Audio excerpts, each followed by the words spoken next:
Ayan mga suklabs. Tapos na ako magpiga ng aking lime. Ayan.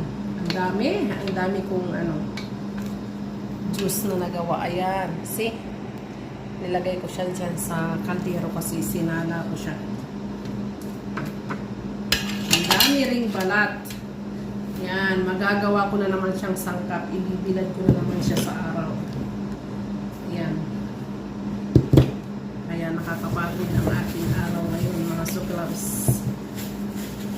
At magagawa na naman ako ng gabi na. Alas 7:42 na ng hapon dito. Ay, ng gabi pala. Pero gagawa pa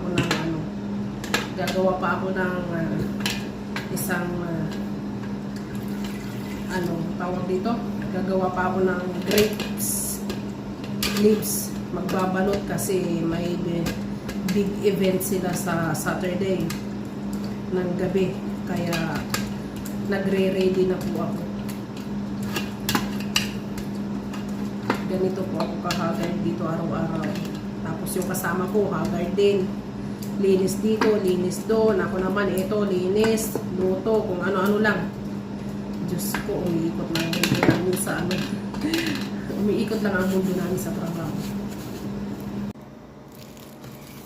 Ito na po yung yung ginawa ko na lemon. Binalot-balot ko po siya sa plastic. Din nilagay ko sa freezer.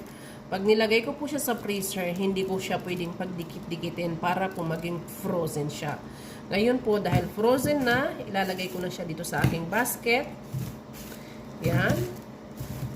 And then, ibabalik ko po siya sa freezer.